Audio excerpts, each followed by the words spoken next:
Assalamualaikum warahmatullahi wabarakatuh. Um, saya Medi Dayanti. Hari ini saya akan menjelaskan jurnal tentang HPTLC, yaitu berjudul HPTLC Phenolic Profile as Useful Tools for the Authentication of Honey, yang ditulis oleh Natalia Stanek dan Isabella Jessica Misiak.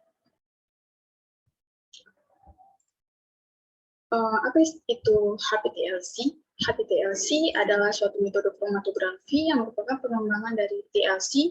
Hal yang dikembangkan adalah fase diam atau stationary phase dari instrumen yang diharapkan menghasilkan daya pisah yang lebih baik dari TLC, baik dilihat dari hasil, efisiensi, waktu, dan biaya.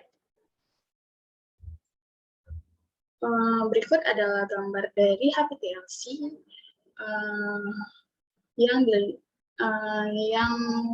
terdapat pada camat.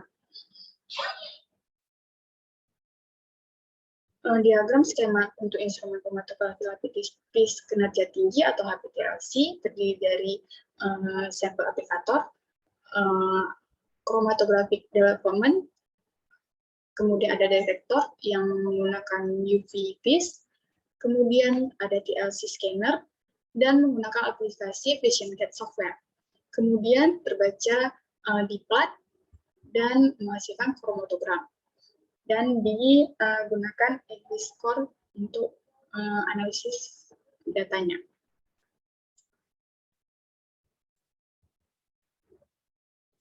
Prinsip kerja dari HPTLC adalah pemisahan yang terjadi secara absorpsi atau partisi. Fase gerak pada planar kromatografi pada dasarnya merupakan suatu sistem pelarut atau cair yang tidak menguap dan stabil di udara terbuka, sementara fase diamnya atau solid phase-nya bisa berupa suatu padatan atau suatu larutan yang ditempelkan pada suatu penunjang.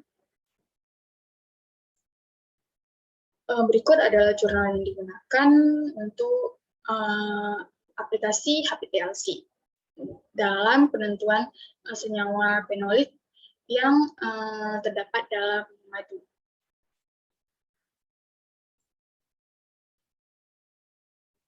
Madu adalah substansi atau makanan manis yang kental yang dibuat oleh lebah madu dan beberapa serangga lain.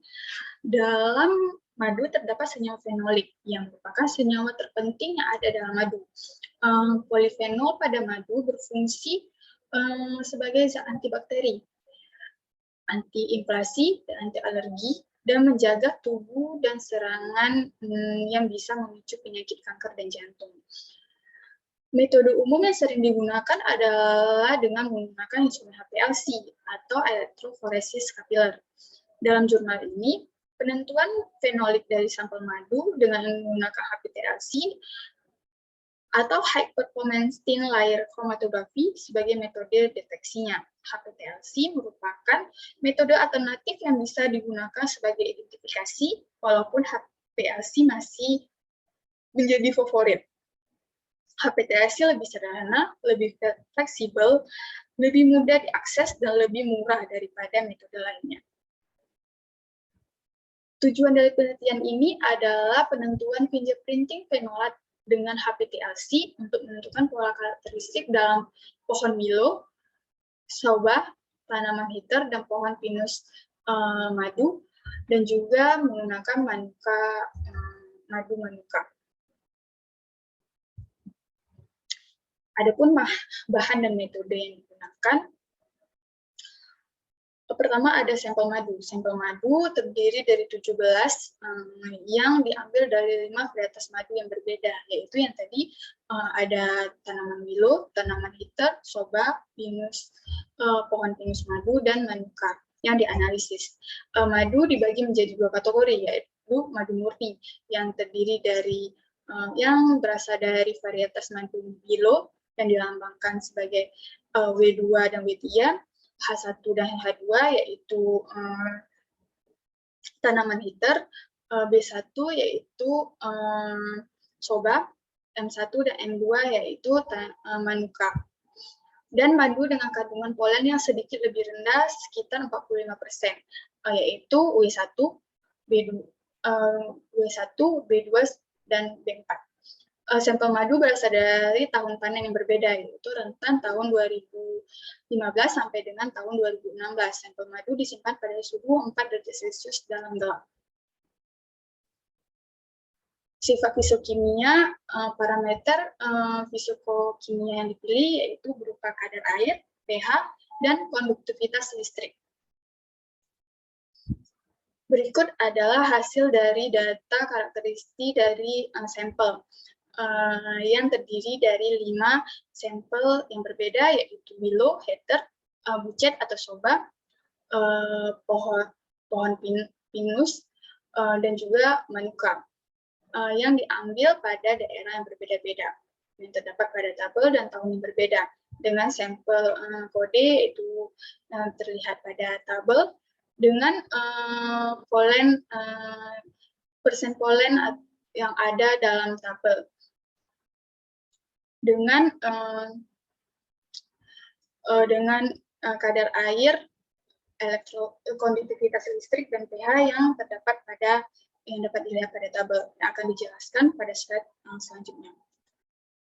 Kemudian bahan kimia dan reagen yang digunakan untuk kromatografis yaitu berupa kromatografi kolom yang analisisnya menggunakan bahan HPLC dan HPLC dengan tingkat kemurnian analitik.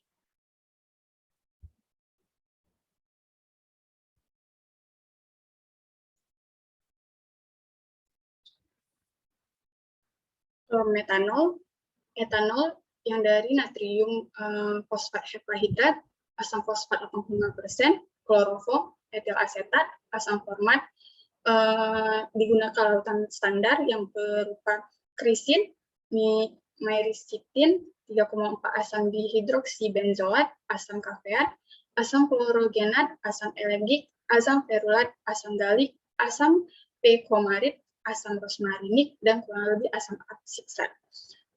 Kemudian ada digunakan Alberlite SID 2 yang digunakan sebagai resin absorpsi untuk tahap ekstraksi. Selanjutnya dilakukan ekstraksi fenolik, yaitu ekstraksi fase padat. Ekstraksi dilakukan dengan metode yang telah dijelaskan pada jurnal. Pertama, madu sebanyak 25 gram ditambah dengan air yang telah diasamkan dengan HCl sehingga menghasilkan pH-nya 2 sebanyak 125 ml. Kemudian dihomogenkan dalam penanganan ultrasonik selama 60 menit. Dan setelah homogen disaring dengan kertas saring untuk memisahkan ekstrak padat dan untuk memisahkan ekstrak yang padat. Kemudian Alberlite SA2D dimasukkan dalam gelas kolom, dicuci dengan metanol dan air yang telah diasamkan. Kemudian setelah Alberlite tersebut terdapat dalam kolom, ekstrak madu yang telah disaring tadi dimasukkan dalam kolom yang terdapat Alberlite dan disimpan selama 30-45 menit. Kemudian fase padat dicuci dengan air yang diasamkan dan air suling untuk menghilangkan gula dan senyawa polar lainnya. Polifenol yang terdapat pada ekstrak madu tersebut dielusi dari sorben dengan metanol. Ekstrak metanol diuapkan di bawah tekanan tereduksi pada suhu 40 derajat Celcius. Kemudian pemisahan dengan menggunakan HPLC. Ekstrak madu yang telah dihasilkan tadi diambil sebanyak 40 mikroliter dan 4 mikroliter larutan standar. Kemudian diaplikasikan pada lembaran HPLC dengan menggunakan pelat dengan campuran kloroform banding etil asetat banding asam format dengan perbandingan 5:4:1 sebagai fasa geraknya. Kemudian dapat dilihat visualisasi menggunakan UV atau dilakukan penyemprotan. Adapun tadi pelat yang digunakan itu yaitu KLT 20x10 dengan tebal 0,25 menggunakan HPTLC sirat kajal 60 dari MERS. Setelah dilakukan penyemprotan, kemudian pelat dikeringkan selama 3 menit di udara hangat sampai bintik-bintik warna muncul dan dianalisis menggunakan perangkat HPTLC yaitu VisionCat Siamar. Kemudian dalam jurnal ini dilakukan perbandingan antara hasil HPTLC menggunakan HPLC. Adapun sistem HPLC yang digunakan untuk menganalisis senyawa polipanol dalam sampel yaitu HPLC Ultimate 3000 Bionex. Kemudian HPLC ini menggunakan fasa terbalik dengan kolom Gemini 5 mikrometer C18. Kemudian fase geraknya yaitu metanol sebagai pelarut A dan buffer fosfat berair 0,01 meter pada pH 2,5 sebagai pelarut B pada laju aliran 1 ml per menit dalam mode elusi gradien.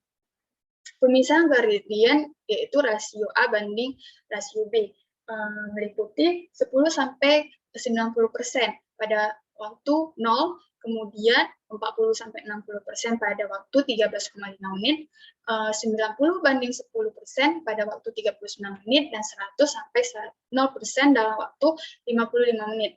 Kemudian sampel dan larutan standar disuntikan ke dalam sistem autosampler senyawa fenolik dideteksi menggunakan PDA. Metode validasinya yaitu meliputi kalibrasi dari lintas, presisi, LOD, dan LOQ.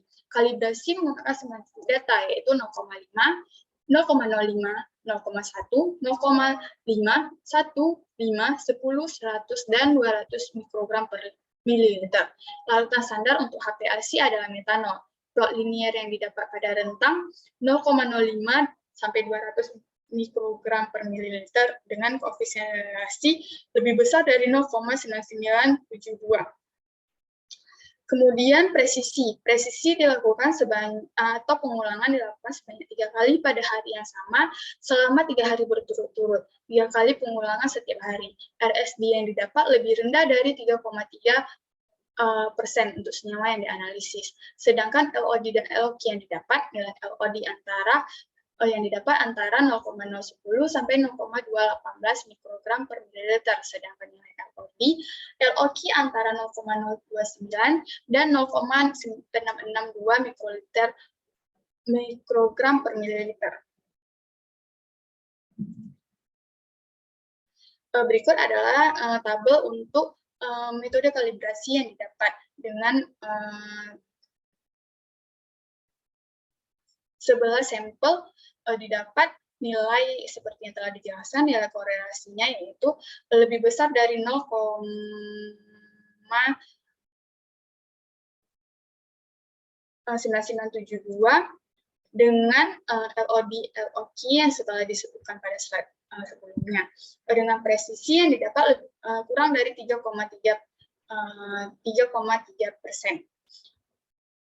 Inter-D merupakan nilai presisi yang dilakukan pada hari yang sama, sedangkan intra-D yaitu nilai presisi yang didapat pada hari yang berbeda. Hasil dan pembahasan. Pertama, hasil dan pembahasan untuk parameter fisikokimia.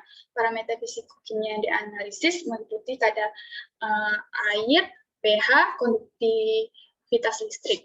Dapat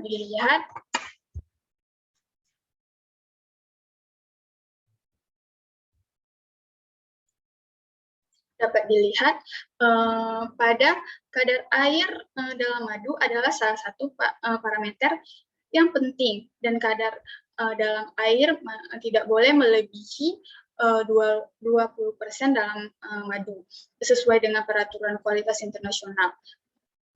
Kadar yang lebih tinggi dari 20% merupakan dapat menyebabkan identifikasi percepatan proses fermentasi selama penyimpanan. Kemudian adalah nilai konduktivitas listrik pada sampel, berada pada kisaran 0 sampai 38 sampai 1,58 ms per cm. Nilai tertinggi yaitu 1,16 sampai 1,58 ms per cm yang diperoleh dari madu yang berasal dari pohon pinus. Perbedaan konduktivitas listrik yang signifikan digunakan untuk membedakan madu dari kelompok kelompok pohon pinus dan madu yang berasal dari nektar. Umumnya madu yang kemudian adalah parameter fisikokimia dari pH. Umumnya madu yang memiliki sifat asam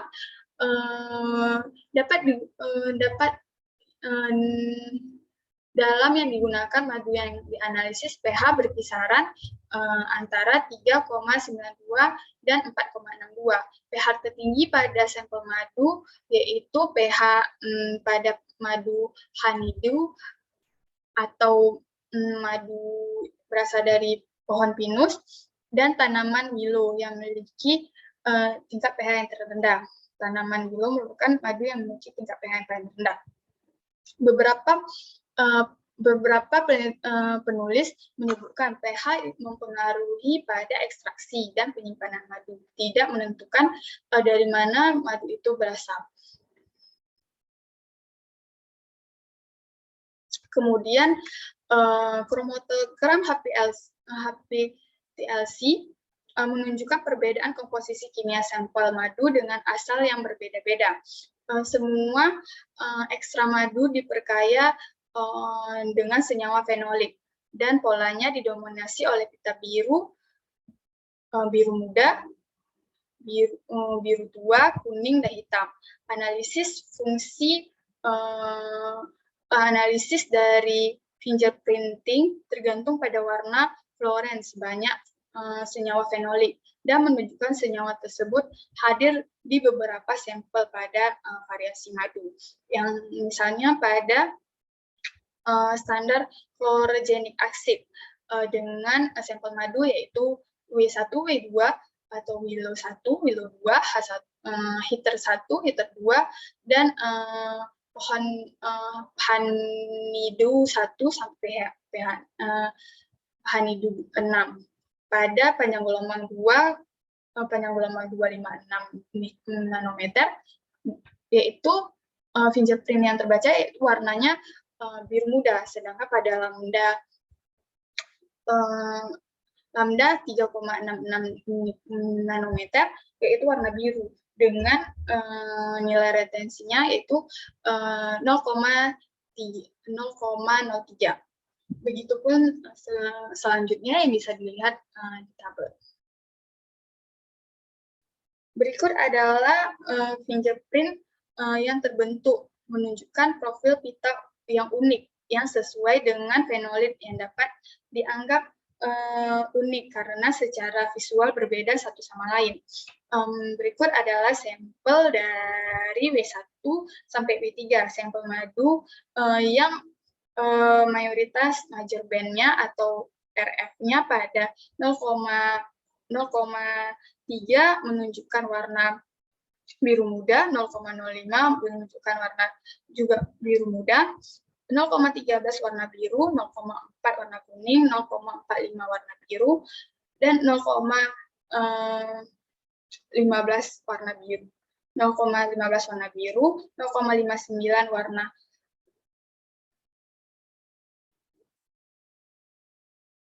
biru, dan 0,61 warna kuning, yaitu pada panjang gelombang 366 nanometer. Begitupun selanjutnya yang bisa dilihat pada jurnal Natalia Stagnaik dan Isabella Jessica Messier. Berikut merupakan hasil HPLC yang menggunakan panjang gelombang 254. Warna yang terbentuk lebih warna biru lebih biru dengan pada sampel W1 sampai W3 yaitu sampel madu dari tanaman willow dan H1 sampai H2 yaitu sampel madu dari tanaman heather M1 dan M2 yaitu dari Manuka Honey.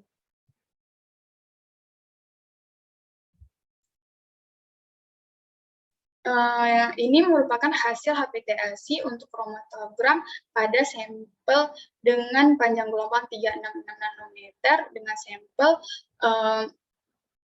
soba yaitu B1 sampai B4 dan madu dari pohon pinus yaitu pH1 sampai pH6 yang pada RF-nya dapat dilihat dari tabel 2 tadi. Ini merupakan hasil dari HPLC kromatogram dengan panjang gelombang 254 nanometer dengan warna yang berbeda dengan panjang gelombang 366 nanometer tadi. Kemudian ini merupakan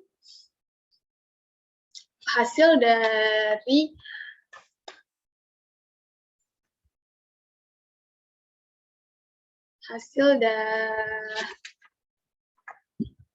profil HPLC ekstra madu pada panjang gelombang 366. Meskipun profilnya sangat mirip dan tidak ada perbedaan, yaitu apalagi pada sampel Manuka 1 dan Manuka 2 memang tidak ada perbedaan yang signifikan. Hal ini bisa jadi terjadi karena letak geografi sampel dari madu tersebut, sehingga tidak menyebabkan perbedaan yang signifikan. Ini merupakan hasil quantitative determination of phenolic compound of any sample HPLC yang digunakan sebagai perbandingan untuk HPLC.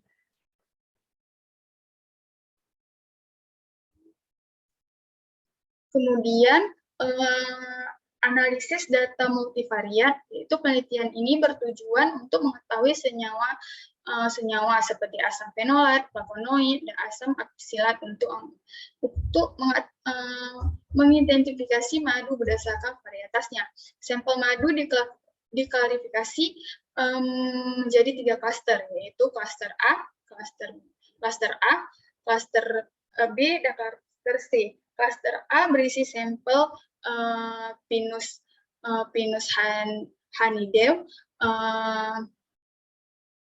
Klaster Pinus honeydew tentu berbeda dari kelompok-kelompok yang lain yang dapat dilihat pada gambar B ini. Kemudian klaster B yaitu Manuka dan soba. Dan juga klaster C yaitu Heather dan Willow. Willow satu klaster dengan Heather disebabkan karena sampel ini memiliki sejumlah besar asam aksilat sehingga dijadikan satu klaster.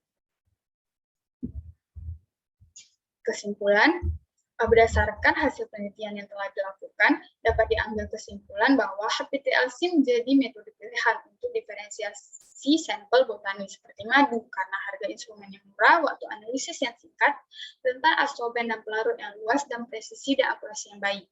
HPLC bisa menganalisis fingerprint jenis sampel madu yang berbeda berdasarkan persamaan dan pita yang diamati. Dimungkinkan untuk menentukan asal tumbuhan dari madu tersebut. Kemudian ada 11 senyawa fenolik yang diidentifikasi dan keberadaannya dikonfirmasi menggunakan HPLC. HPLC telah terbukti menjadi metode yang baik untuk pemisahan secara cepat komponen madu dan cocok identifikasi senyawa fenolik yang ada dalam sampel madu. Demikian presentasi dari saya. Berikut merupakan daftar pustaka yang saya gunakan pada PPT ini. Demikian presentasi dari saya. Saya ucapkan terima kasih.